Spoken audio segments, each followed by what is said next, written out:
Hello students, welcome back to 6th standard science. Today we are going to see about respiratory system, circulatory system, nervous system, endocrine system and excretory system. Respiratory system. Respiratory system is involved in exchange of respiratory gases and thereby helps us to breathe. The human respiratory system consists of nostrils, nasal cavity, pharynx, larynx, trachea, bronchi and lungs. It helps in the movement of air in and out of the body. Exchange of oxygen and carbon dioxide occurs between air in the lung and blood. The entry of food into the windpipe is prevented by the flap-like structure called epiglottis. சுவாச மண்டலம் சுவாச வாயுக்களோட பரிமாற்றம் அப்புறம் சுவாசித்தல் நிகழ்ச்சியில் ஈடுபட்டிருக்க மண்டலம் தான் சுவாச மண்டலம். இதில் நாசி துளைகள், நாசிக்குழி, தொண்டை, குரல் வலை, மூச்சுக்குழல், கிளை மூச்சுக்குழல், அப்புறம் நுரையீரல்கள் இது எல்லாமே இங்கே தான் இருக்குது. இந்த நுரையீரல் மூலமாக தான் நம்ம தூய்மையான காற்றை உள்ளிழுத்து வெளிவிடுறோம். நுரையீரலில் காற்றுக்கும் இரத்தத்துக்கும் இடையில் ஆக்சிஜன் அப்புறம் கார்பன் டை ஆக்சைடு இதோட பரிமாற்றம் நடக்குது. குரல் வலை மூடி இதுக்கு பேர் என்ன சொல்லுவாங்கன்னா எபிக்ளாட்டிஸ். இந்த சுவாச பாதைக்குள்ளே உணவு போகிறதையும் தடுக்குது. Lungs are the main respiratory organ. They are located within the chest cavity. The trachea, commonly called windpipe, is a tube supported by cartilaginous rings that connects the pharynx and larynx to the lungs, allowing the passage of air. The trachea divides into right and left bronchi and enter into the lungs. They divide further and ends in small air sacs called alveoli. The lungs are covered by a double-layered pleura. Diffusion of gases occurs across the alveolar membrane. Next நம்ம பார்க்க போகிறது lungs, நுரையீரல்கள். சுவாச உறுப்புகளில் முக்கியமானது இந்த நுரையீரல்கள். இது மார்பறைக்குள்ளே அமைஞ்சிருக்கு. பொதுவாக இதை என்னன்னு சொல்லுவோன்னா காற்று குழாய். மூச்சுக்குழலானது குருத்தெலும்பு வளையங்களால் தாங்கப்பட்டிருக்கு.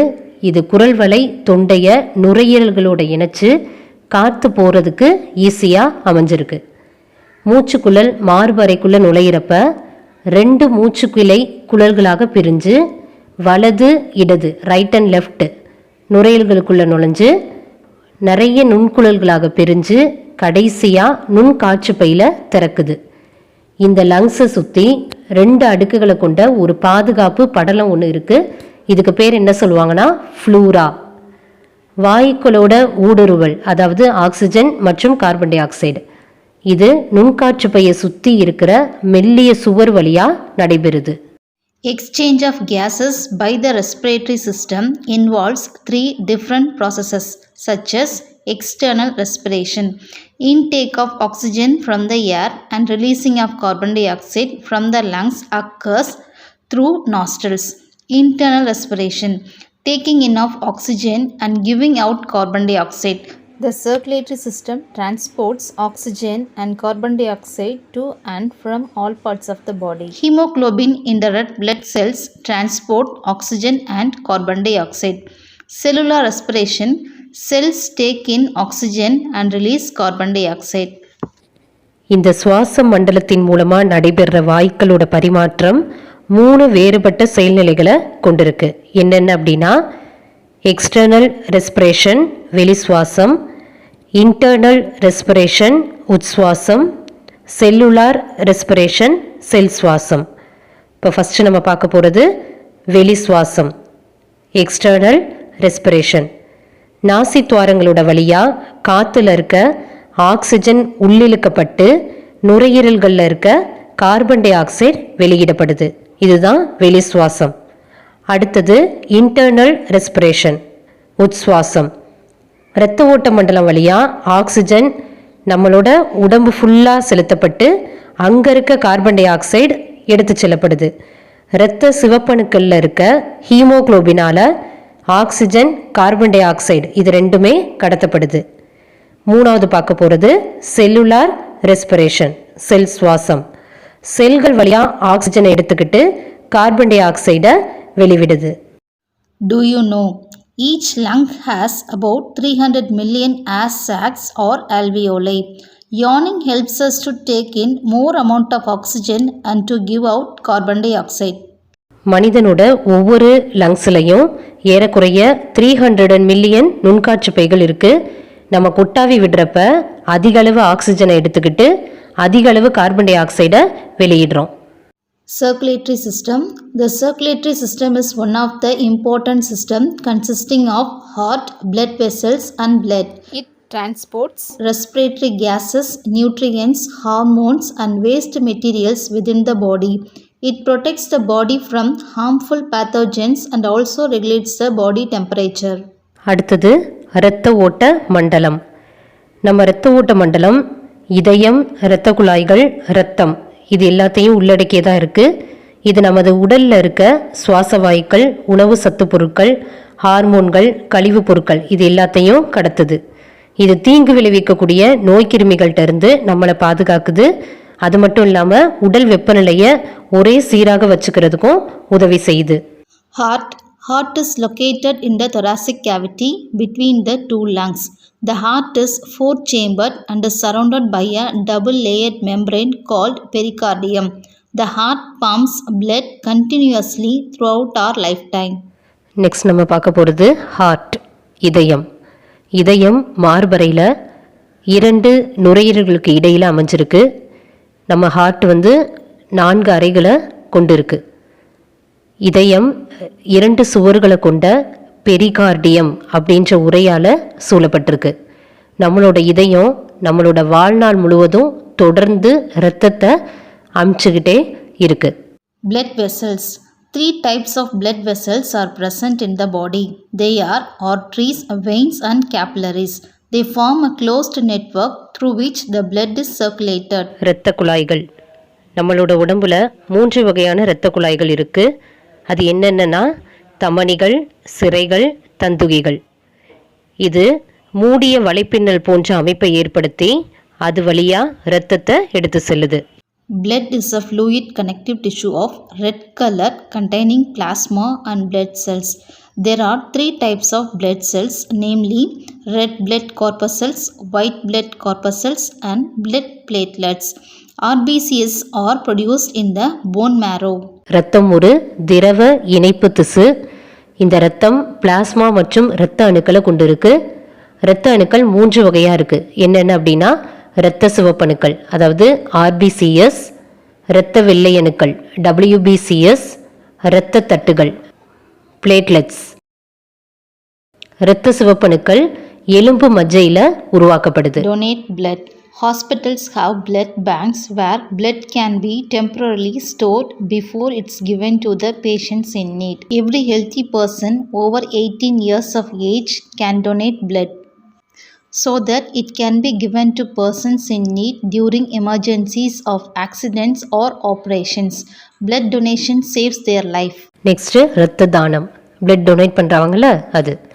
ஹாஸ்பிட்டல்ஸில் நோயாளிகளோட தேவைக்காக இரத்தம் தற்காலிகமாக பிளட் பேங்க்கில் சேமித்து வச்சுருப்பாங்க. 18 வயசுக்கு மேலே நல்ல ஆரோக்கியமான இருக்க ஒவ்வொருத்தருமே இந்த பிளட் டொனேட் செய்யலாம். அதன் மூலமாக அவசர கால விபத்து காலங்களில் ஆப்ரேஷன் பண்ணுறப்ப இந்த இரத்தம் தேவைப்படுறவங்களுக்கு நம்ம சரியான நேரத்தில் இந்த பிளட்டை கொடுத்து உதவி செய்யலாம். பிளட் டொனேட் பண்ணுறது ஒவ்வொருத்தரோட உயிரை காக்கவும் உதவுது. Nervous system. Nervous system is well developed in human and is composed of neurons or nerve cells. This system includes brain, spinal cord, sensory organs and nerves. The 2 important functions of the nervous system along with the endocrine system are conduction and coordination. Next நம்ம பார்க்க போகிறது நரம்பு மண்டலம். மனிதனுக்கு நன்கு வளர்ச்சியடைந்த நரம்பு மண்டலம் அமையப்பட்டிருக்கு. இந்த நரம்பு மண்டலம் நியூரான்கள் அல்லது நரம்பு செல்களால் ஆனது. இந்த மண்டலத்தில் மூளை, தண்டுவடம், உணர்ச்சி உறுப்புகள் அப்புறம் நரம்புகள் இருக்குது. நரம்பு மண்டலமும் நாளமில்லா சுரப்பி மண்டலமும் இணைஞ்சு தான் கடத்துதல் அப்புறம் ஒருங்கிணைப்பு இந்த 2 முக்கிய பணிகளையும் செய்யுது. Brain. The brain is a complex organ which is placed inside the cranium. It is protected by a 3-layered tissue coverings called meninges. Brain has 3 regions, namely forebrain, midbrain and hindbrain. It is the controlling center of the body. Next brain. மூளை. நம்மளோட brain வந்து ஒரு சிக்கலான உறுப்பு. இது மண்டையோட கபால குழியில் இருக்குது. இது திசுக்களான 3 உரைகளால் சூழப்பட்டு பாதுகாப்பாக வைக்கப்பட்டிருக்கு. இந்த ஜவ்வுகளுக்கு மூளை உரைகள் அப்படின்னு பேர். மூளையை 3 பிரிவுகளாக பிரிக்கலாம். என்னென்ன அப்படின்னா முன்மூளை, நடுமூளை, பின்மூளை. இந்த மூளை வந்து உடலோட மத்திய கட்டுப்பாட்டு மையம் அப்படின்னு அழைக்கப்படுது. Spinal cord. It is the extension of medulla oblongata of the hindbrain and is enclosed within the vertebral column. Spinal cord connects the brain to different part of the body through nerves. Next தண்டுவடம். இந்த தண்டுவடம் பின்மூளையில் இருக்க முகுலத்தோட தொடர்ச்சியாக இருக்குது. இது முதுகெலும்பு தொடரால் மூடப்பட்டிருக்கு. இந்த தண்டுவடமானது மூளையை உடலில் உள்ள பல்வேறு பாகங்களுக்கும் நரம்புகளால் இணைக்கக்கூடிய அமைப்பாக இருக்குது. The functions of the nervous system: sensory input, the conduction of signals from sensory receptors; integration, the interpretation of sensory signals and the formulation of responses; motor input, the conduction of signals from the brain and spinal cord to effectors such as muscle and gland cells. நரம்பு மண்டலத்தோட செயல்கள். First என்ன அப்படின்னா உணர்ச்சி உள்ளீடு, second one ஒருங்கிணைப்பு, third one செயல் வெளிப்பாடு. First one உணர்ச்சி உள்ளீடு. உறுப்புகள்லேருந்து சமிக்கை கடத்தப்படுது. ரெண்டாவது ஒருங்கிணைப்பு. உணர்ச்சி சமிக்கைகளை ஒருங்கிணைச்சு வெளிப்பாடுகளை உருவாக்குதல், அப்புறம் பதில்களை உருவாக்குற வேலையும் செய்யும். மூணாவது செயல் வெளிப்பாடு. மூளை அப்புறமா தண்டுவடத்திலிருந்து சமிக்கைகளை செயல்படும் உறுப்புகளாக்கிய தசை மற்றும் சுரப்பி செல்களுக்கு கடத்துதல். Do you know brain is said to store as many as 100 million bits of information in a lifetime. மூளையில் 100 மில்லியனுக்கும் அதிகமான தகவல்களை ஒருவர் வாழ்நாளில் சேமிச்சு வைக்க முடியும் அப்படின்னு சொல்றாங்க. Sense organs. Sense organs are like the windows to the outside world. There are 5 sense organs in our body such as eyes, ears, nose, tongue and skin. They make us aware of our surroundings. We are able to see, hear, smell, taste and feel only through sense organs. Next பார்க்க போகிறது உறுப்புகள். இந்த உறுப்புகள் வெளி உலகோட சாளரங்கள். நம்ம உடம்புல இருக்க 5 உறுப்புகள் என்னென்ன அப்படின்னா கண்கள், காதுகள், மூக்கு, நாக்கு, தோல். Eyes, ears, nose, tongue, skin. இந்த உறுப்புகள் நமது சுற்றுப்புறத்தை நம்ம தெரிஞ்சுக்கிறதுக்கும் விழிப்புணர்வை ஏற்படுத்துறதுக்கும் உதவுது. உறுப்புகளால் மட்டுமே நம்ம பார்க்கறது, கேட்கறது, சுவைக்கிறது, உணர்தல் இந்த எல்லா செயல்களையும் செய்ய முடியுது. Eyes help us to see things around us, that is their color, shape, size, whether they are near or far, moving or at rest. The eyelids and eyelashes keep the eyes safe. The eye has 3 main parts, namely cornea, iris and pupil. First கண்கள், ice. கண்கள் மூலமாக நம்ம சுற்றி இருக்கிற பொருட்களை நம்மளால் பார்க்க முடியுது. அதோட கலர், ஷேப், ஸ்ட்ரக்சர் இது எல்லாத்தையுமே நம்ம பார்க்குறோம். அது பக்கத்தில் இருக்கா, தூரத்தில் இருக்கா, நகருதா, இல்லை ஒரே இடத்துல இருக்கா அப்படின்றதையும் நம்மளால் பார்க்க முடியுது. கண் இமைகள் மற்றும் கண் புருவங்கள் கண்ணில் தூசியும் அழுக்கும் படியாமல் நம்ம கண்களை பாதுகாக்குது. இந்த கண் 3 முக்கிய பகுதிகளை கொண்டிருக்கு. என்னென்ன அப்படின்னா கார்னியா, ஐரிஸ், கண்மணி. கண்மணிக்கு இன்னொரு பேர் பியூப்பில். Ears help to hear and differentiate sounds around us. The ears also help us in maintaining the balance of the body when we are walking, running or climbing. The ear has 3 major parts: the outer ear, the middle ear and the inner ear.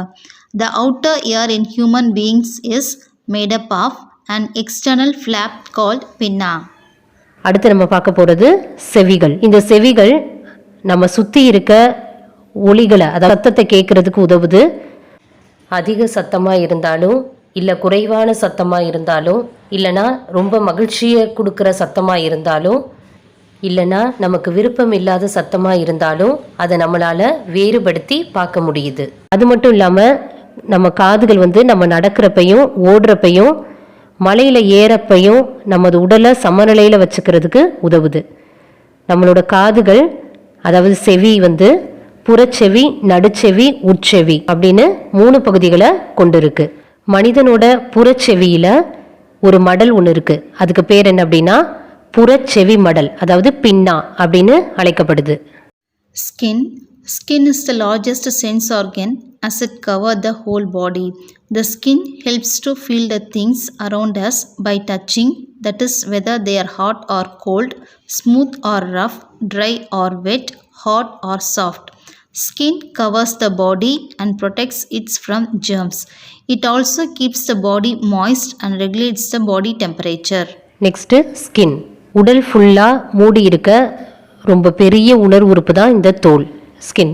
நம்ம சுற்றி இருக்க பொருட்களை நம்ம skin மூலமாக தொடுறப்ப அந்த பொருள் வெப்பமாக இருக்கா, இல்லை குளிர்ச்சியாக இருக்கா, வளவளப்பாக இருக்கா, இல்லை சொரசொரப்பாக இருக்கா, காஞ்சிருக்கா, இல்லை ஈரமாக இருக்கா, இல்லை ரொம்ப கடினமாக இருக்கா, மிருதுவாக இருக்கா அப்படின்னு கண்டறியறதுக்கு இந்த தோல் தான் நமக்கு உதவி செய்யுது.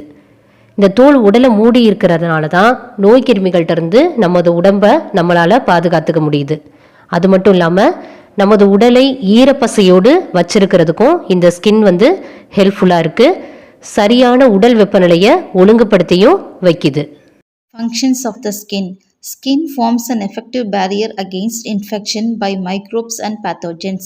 Skin helps us to synthesize vitamin D using sunlight. இந்த தோலோட பணிகள். நுண்ணுயிரிகளிடமிருந்து நம்மளோட உடம்பை பாதுகாக்கிற அரணா தோல் இருக்கு. தோல் சூரிய ஒளியை பயன்படுத்தி நம்ம உடம்புக்கு தேவையான விட்டமின் டியை உற்பத்தி செய்யுது. Take care of your sense organs. Do not read in very bright or very dim light and also in moving vehicle. Avoid exposing eyes to screens of television, computer, laptop and cell phone for a long time. Do not rub your eyes harshly. Wash your eyes gently with clean water 2 or 3 times a day. Ears should be protected from hard blows. One should never try to prick ears with toothpicks or hairpins, which are dangerous practices because it may puncture the eardrum and cause ear infection. One should bath at least once a day to keep skin clean and fresh. இந்த உணர்வு உறுப்புகளை நம்ம எப்படி பாதுகாப்பாக வச்சுக்கிறது அப்படின்னு பார்க்கலாம். ரொம்ப அதிகமான வெளிச்சத்துலையோ இல்லை ரொம்ப கம்மியான வெளிச்சத்துலையோ படிக்கக்கூடாது. அது மாதிரியே வண்டியில் போகும்போதும் வரும்போதும் நம்ம என்ன செய்யக்கூடாது, படிக்கக்கூடாது. டிவி, கம்ப்யூட்டர், செல்ஃபோன், லேப்டாப் இந்த மாதிரி ஒளித்திரைகளை நம்ம அதிக நேரம் தொடர்ந்து பார்த்துக்கிட்டே இருந்தோம்னா அதுவும் நம்ம கண்களை பாதிக்கும். அதனால் அதையும் நம்ம பயன்படுத்துகிறத தவிர்க்கணும். நம்மளோட கண்களை கடினமாக தேய்க்கக்கூடாது.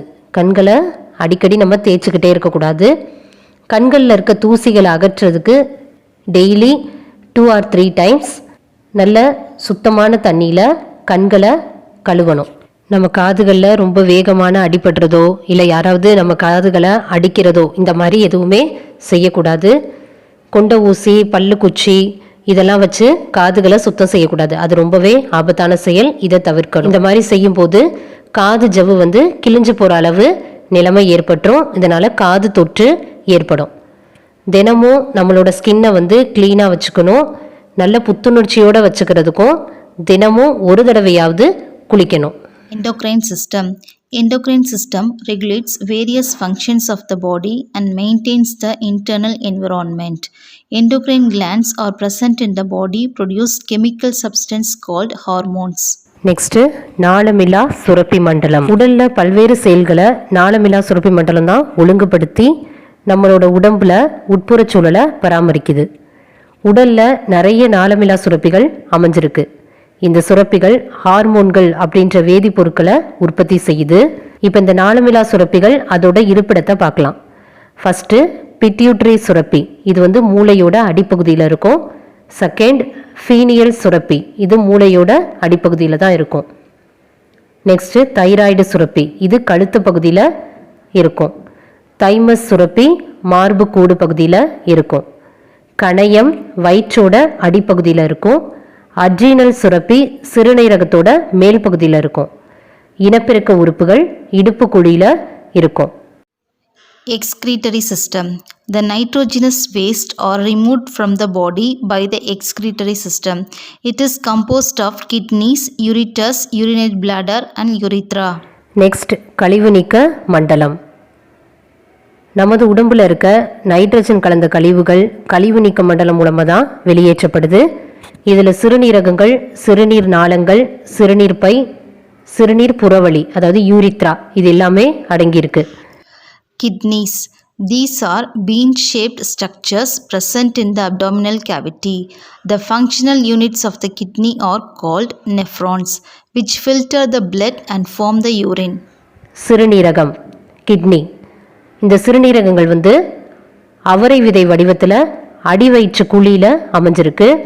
இந்த சிறுநீரகத்தோட செயல் அடிப்படை அலகு எது அப்படின்னா நெஃப்ரான்கள். இது இரத்தத்தை வடிகட்டி சிறுநீரை உருவாக்குது. Do you know why do we drink water? Our body contains about 70% water. Some parts have more water like the gray matter of the brain and some less like fat cell. We normally consume 1.5 to 3.5 liters of water every day in the form of food and water.